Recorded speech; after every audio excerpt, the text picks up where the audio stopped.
What's going on, guys? How are we doing? You probably can't see my eyes right now because I got glasses and the awesome glare off my setup. Probably won't be able to allow for you to see anything. Might just be like a nice glare back at you. But we're going to rock these days because it's early morning and I have to record a video.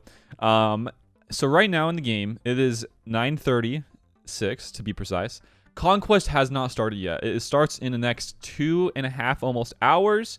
So I'm going to probably give you a bit of, in this video, a bit of these new data mine disks and like what the disks for this new Conquest will look like. Also giving some more ideas and thoughts, my whole ideas of the pass. Is it worth it? Is it not? Right now in the game, you can't really see the pass itself. I'm guessing that's going to unlock while Conquest is unlocked still too. But also in this game today, I noticed there is a new calendar for these like different packs. You buy like 15, 20, or $20 packs or whatever, and you get like this calendar. So like for this gear one, not the worst one actually, $20 or $15 rather. And every single day you log into the game, you get a bit of these gear pieces, and these are not bad gear pieces. I would say the best ones are for sure the stun guns, and if you count them up, there are 1, 2, 3, 4, 5, 6 days of stun guns. So 6 times 6, that's 36. Is it worth it? If it's just for stun guns, probably not. But if you need everything else here, probably is, right? I'm not really too keen on those packs.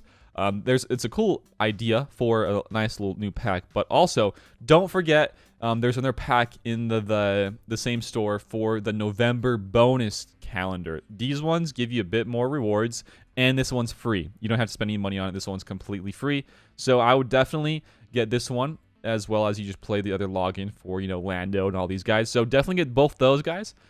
Just something new I thought I'd throw out there so you guys don't forget. Also, I want to kind of, before I get into the GAC stuff with discs, I want to just rant for a second on GAC at the moment. I got to, guys. I'm getting really upset, really frustrated by the fact, just purely alone, about Executor. Yet again, it's the same exact thing, but like, okay, I probably choked on the negotiator, but I still had to use the exact same counters I would have used without two-shotting the negotiator that I would have used on the Executor. And just like the fact alone, it's a coin flip, right? You can set both offense and defense can set this same fleet, right? The people you're fighting and yourself, so the same fleet, and it's still RNG. You know how crazy it is? You could set like the cheesiest board ever in GAC, but then set that guy on defense for fleet and still win just because the other opponent can't one-shot it, right? But then you can one-shot theirs. It is so RNG. It's like you're literally in GAC nowadays. You're flipping a coin to see who wins the round. It's what it feels like. There are rounds where today I totally shat the bed, right? I totally shat the bed big time. And the reason was because I used Master Kenobi with my Padme against the Kylo team. I thought it was a GK, but it was not. So that left me having to like not be able to like one-shot the Emperor. And what that meant was I had to use all these other different teams to beat the other teams that he set for me that weren't even that great. So like a 6-shot on that Phasma team, and then coming down here in the back wall, even more fun, right? I had a like 4-shot a Boba Fett team and a 7-shot of Malik. So today's round, to say the least, was very rough because of misplay, but then also on top of that was for fleet. Fleet is always like that these days just because of that one fleet. I think it's just so crazy. It really feels like these days you could set the exact same defense, but then they both set, you and your opponent set that fleet for defense, and it's just like a coin flip of whoever beats it in like a 1 or 2 shot wins, or maybe like a 1-shot and you win, like, because that's all you need, right? I think a 1-shot is like around 54 banners, and that's all you need these days to like get a win in GAC. Everywhere else, if you get like nice clean wins in characters, but then in that one you get like a nice little like 1-shot on an Executor fleet with a 54, you still win. It's just like how it is these days. But if you don't and you have 2 or 3 shot, then it's a completely different story. It's totally different. Anyways, that's my rant for GAC today. Let's go over to Conquest discs. These are in a data mine recently, so hopefully you guys can see these. I do not want my face to be in this, so let me take it out just so you guys see a bit better. So here we go. These ones I'm gonna bring up because there's a lot of old ones. For instance, right here, deployable cooling systems. This one's sexy. This one was back in the day when Conquest was first out. This one's amazing. It's pretty much, there's a green and a blue, and even a gray. Says whenever an ally gains a buff, there is a 10% chance, this is for the green, that their cooldowns are reduced by 1.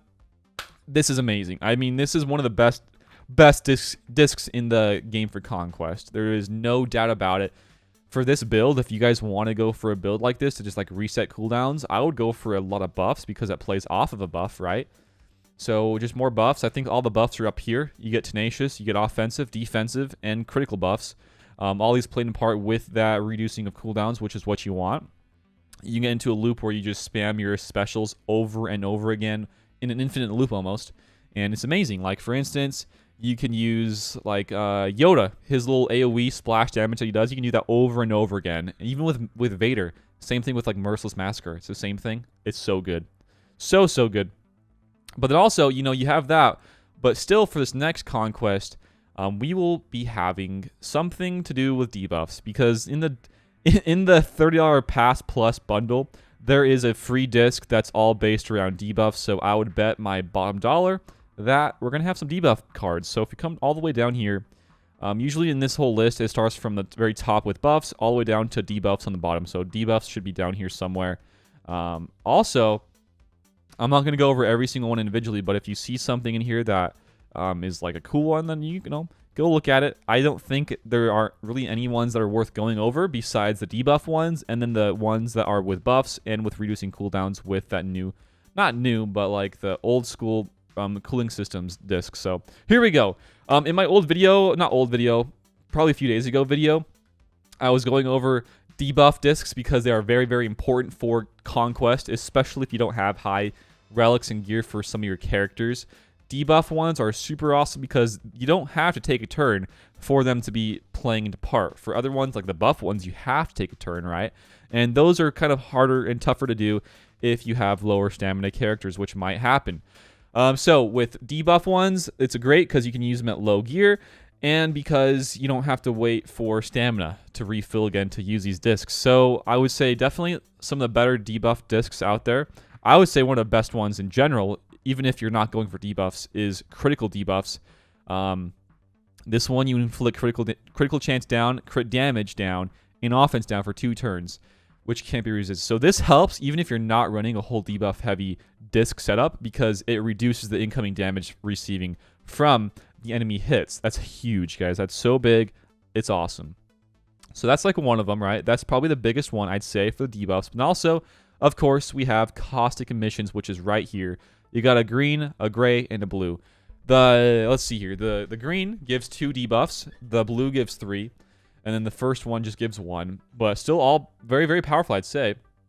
So you got that one. You got critical debuffs. And then you got some of these. Where are they again? Let's see. The one with I'm forgetting where it is. The exposes. Where is that one? Do you guys know?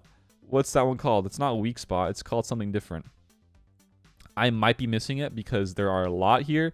But the one wherever you attack out of turn, you inflict an expose. That one is very strong. Also, to go into part with all of these ones with weak point is and weak spot, because they changed some of them. Some of the words is whenever you attack somebody, you gain more offense based off of the debuff on all the characters, and it stacks, which is very strong. So you got that. Also, a nice little setup for Conquest if you guys wanted to. You don't have to, but in my opinion, I probably would.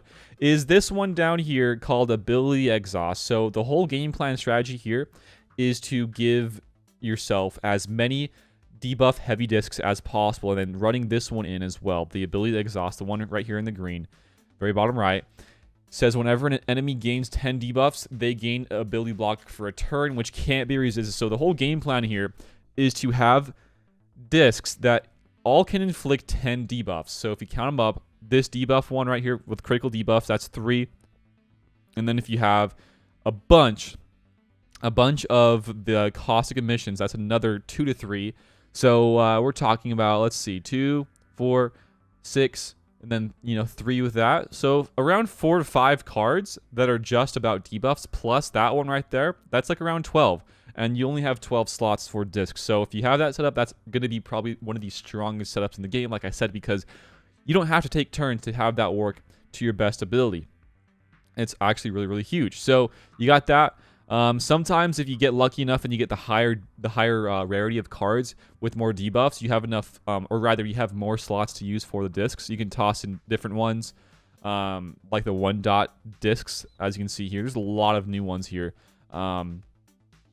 So yeah, I'm still trying to find that one with the exposes. I don't know where that one is. It's like completely gone. Maybe it's not in this one, but I'm pretty dang sure it used to be in here. I would also say that the, where is it again? Entrenched. That one is still very, very strong. That one you can never go wrong with. Oh, here it is. Blindside. Blindside is the one that's pretty good as well.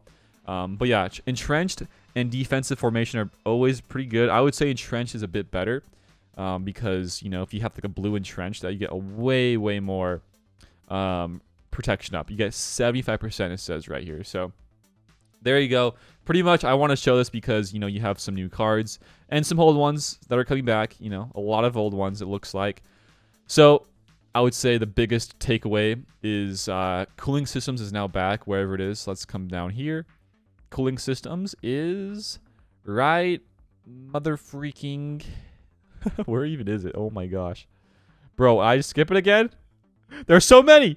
Cooling Systems... I'm missing it, guys. Am I blind? I'm blind. Anyways, you guys already saw where it was. Cooling Systems is back at it again. Here it is. Deployable Cooling Systems. I can't believe I run over it 3 times. It's right here. It's coming back. And then also the takeaway from this video is debuffs. Don't sleep on the debuffs, guys. They are very, very strong and powerful still in the game.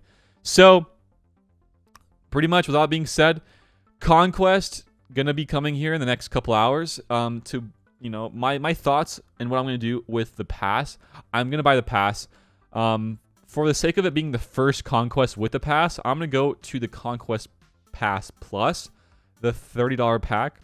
I get some extra bonuses there. And I want to kind of just see, because I'm usually the type that kind of goes through Conquest pretty dang fast. You know, I like getting it done quick so I can, like, enjoy my life outside of the game. It's kind of nice, actually. And so I want to see how much quicker it is for me to beat Conquest with that pack.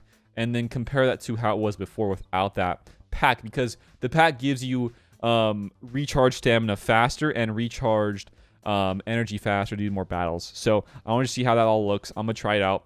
If you guys want to, you can. Or you can just like watch how it is for me at the very beginning of the Conquest season.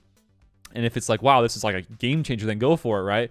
But if not, then don't go for it. I am sure that if you have enough relics and you have enough GLs and all that good stuff, you can still complete Conquest on a hard mode without the pass at all. So, one thing there. But anyways, guys, that's probably about it. A bit of ranting, a bit of Conquest discs, and some of these new packs and the bundles, right? But anyways, have a great day out there, guys. Like I said, I'll be doing some videos about this all right now.